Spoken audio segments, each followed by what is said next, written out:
Wow! Oh, che to? La mangiate!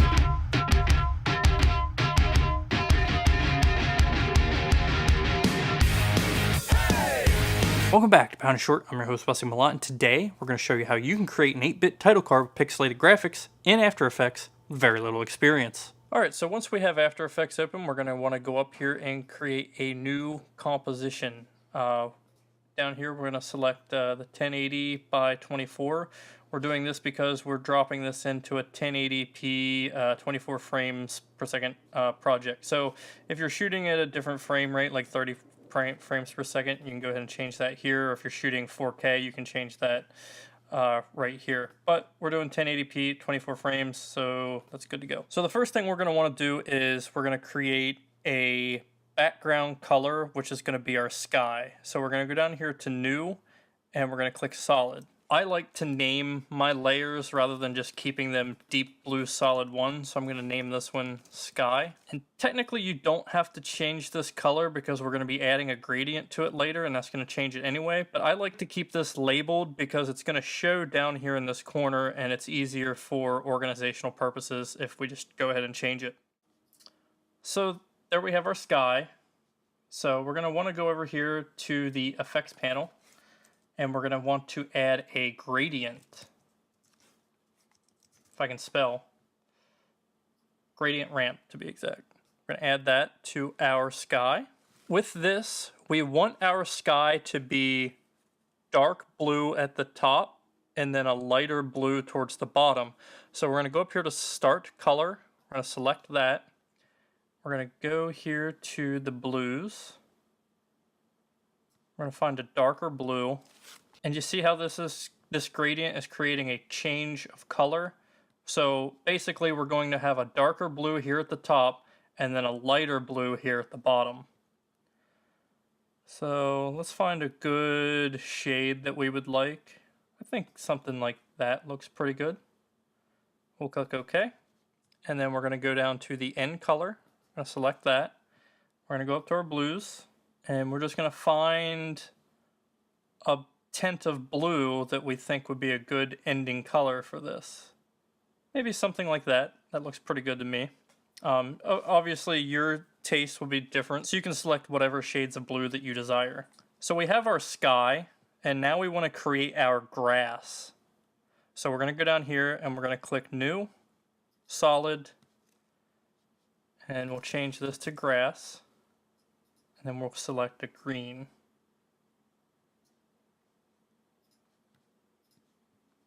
Alright, and then the same thing, we're going to add a gradient. So for this, we're going to go the opposite, actually. So we'll start at end color,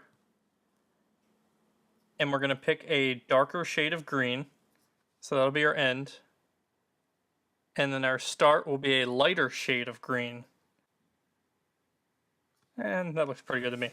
Now the next step you want to do here is we're going to go over to the Effects tab, and we're going to find a mosaic. And we want the stylized, not the synthetics. And we're going to add that to both of these layers and then manually adjust them. So let's start with our sky. Let's hide this grass for now. So you see how that creates these blocks? That's what's going to give us our main pixelated look. If we go down here to the horizontal blocks and the vertical blocks, this is going to give us more blocks if we adjust it. And you see how I'll go very slowly so you can see how it's changing the image. So you can do this however you want, but I don't want to go too crazy, so we'll settle on 8 vertical blocks. Let's stick with 10. There's not much happening with the horizontal. And then we're going to go up here and do the same thing with the grass. Add our mosaic.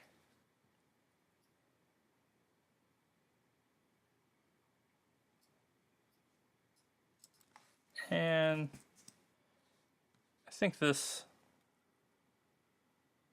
looks decent enough to give us a nice pixelated feel. And like I said before, you can play with these numbers and, you know, just eyeball what it's doing to your image and just move it to your liking. So I think that looks pretty good. So we're on to the next step. So now we're going to add our image, which is just going to be the ridiculous Lemonade character of Andrew from our 48-hour short film Hot Pursuit. And if you see how we import it, it makes his face too big. So we're going to go here to transform, and we're just going to adjust the scale to make it fit. And then we'll adjust the positioning to make it a little more centered here.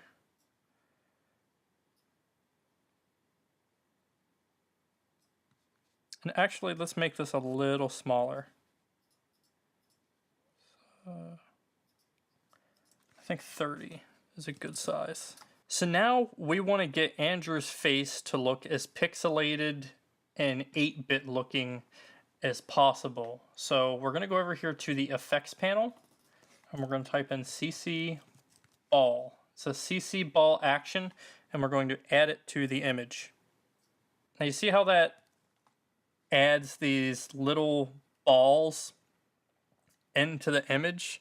You can click up here on the scatter button and play with this and kind of see what it does to the image. So we're going to go down here to the ball size, and we're going to adjust the ball size till it starts to look softer.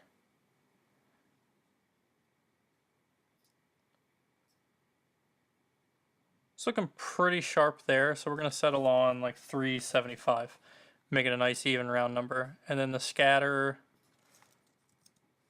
we'll just play with this a little bit. It's a little too much, I think.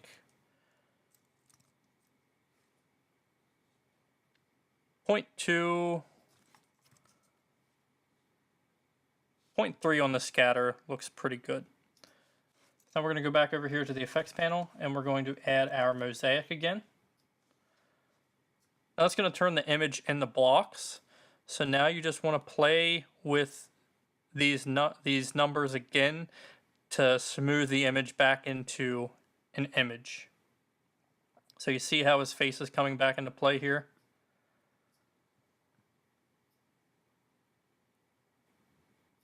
.200 by 60 probably works. Turning on the sharp colors changes it a little bit, so we're going to go up to 100. I think 100, that might be a little too sharp, so let's go back down to 80. So now we have a nice pixelated Lemonade man, and now we're going to want to add our titles. So let's go down here to New. To find a text, I just went to Google and typed in 8-bit font, and then just went down through a bunch until I found one that I liked. You can do the same thing, or you can just go down through the fonts that your computer has and pick one of those, and then apply the effects to the text. It's up to you. So we'll go down here to position, move the axis up to make it a little more centered. And we'll also create our other text box. This is going to be the okie dokie. And we'll place that either above or under Andrew's dumb face. So transform, we'll go down here to the position, and we'll just move it down. That's right underneath there. Looking pretty good. So now that we have all of our elements, we're going to start to make this into a moving piece. So let's start with the grass and the sky. So you noticed how on the dual title card, it starts out with the sky, and then the sky goes up and the grass takes up half the picture. That's what we're going to try to do here. We'll go down here and we're going to move the grass down to the first layer. Then we're going to want to go over here to, I think we selected 1216. We're going to go to transform, and we'll click position. And we're going to select this as a keyframe. We'll go back here to the beginning, 0 frames. I'm going to select the position keyframe here. Now we'll go over to our second keyframe here, and we're going to move the position up. So you see how that's revealing the grass? We're going to want to go about halfway. -10 is a nice point here. So that'll be our horizon right there.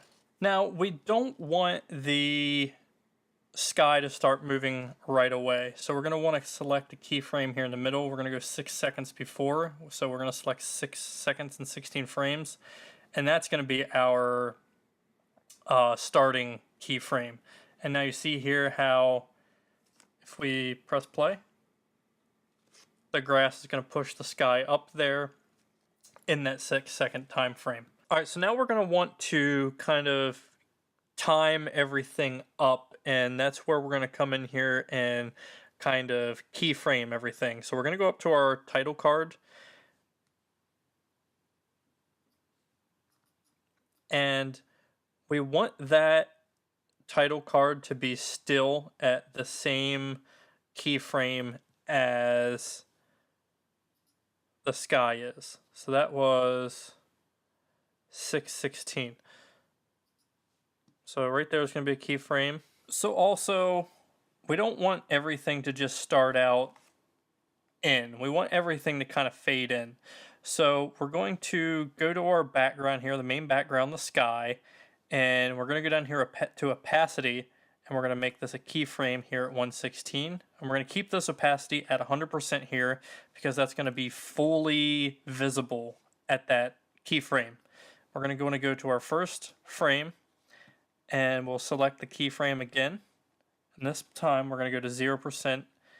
And this is going to show you the grass now. To hide the grass here, we're going to go down to keyframe this.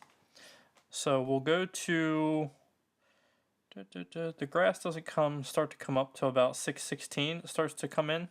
So we'll go to 6:16 and we'll select the opacity keyframe.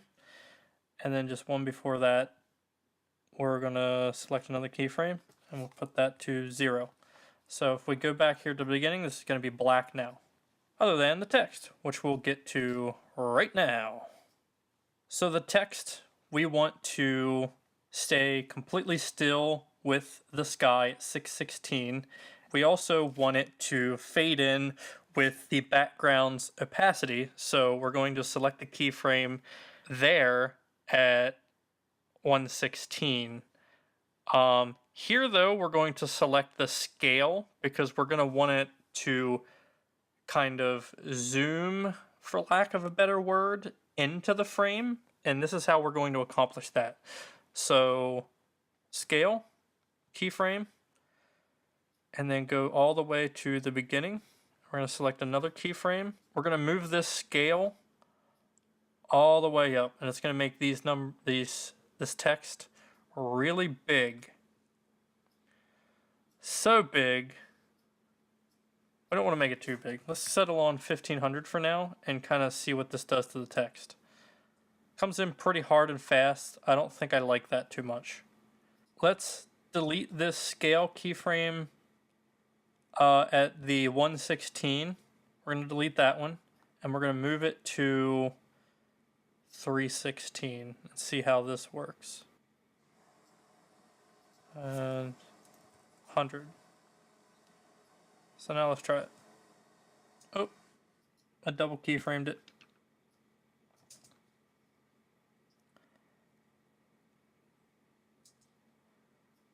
Slower and better.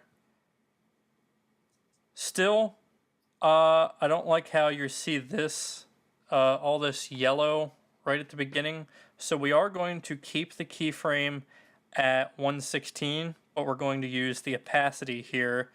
And this will be where the text starts to come in. And we'll go here to the beginning and we'll kick the opacity keyframe and we'll go down and put it to 0. So now we get a nice fade with everything. So now we're going to want to keyframe the text so it moves up with the grass. So we're going to want to create another position keyframe there.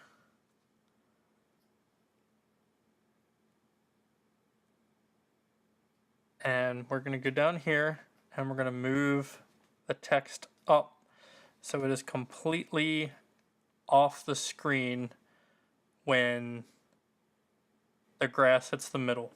Now at that 12:16 keyframe, That's where we want Andrew's big dumb lemonade face to come in. So let's find 1216, right there it is. We'll do the same thing. We're going to do an opacity keyframe. And we're going to go one before that. We're going to select the opacity keyframe right there. We're going to go to 0. So it'll just pop up. Haha.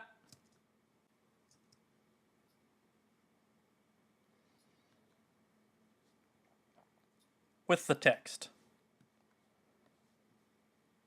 So with the text, do the same thing. 1216, opacity keyframe. 1215, opacity keyframe, 0. Now to make Andrew's head flip, we're going to make this a 3D layer. So now it's a 3D layer, and that'll give us more options with the X, Y, and Z rotations. And we're going to use those Y rotation keyframe to make his face flip. We'll start about 13 seconds. We're going to go down here to the Y rotation axis, and we're going to create a keyframe. And that's where we're going to start flipping it. So we'll go to 15. We'll select another keyframe, and we're going to go 180. So that's going to completely flip the image. Woohoo! And then we'll just go every 2 seconds and create another keyframe. We'll go back to 0. And then 19 seconds. Create another keyframe. 180. And then we'll go to our very end. And we'll make this one go crazy. Do something crazy at the end. But let's take a look at what this does.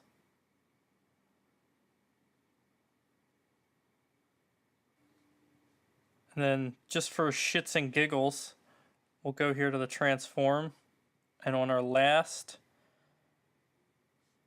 keyframe, we're going to make this face explode. So let's go about here.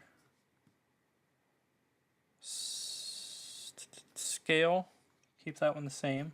But on the last keyframe, click make a keyframe there. We're going to go 300. So it's going to explode at the end.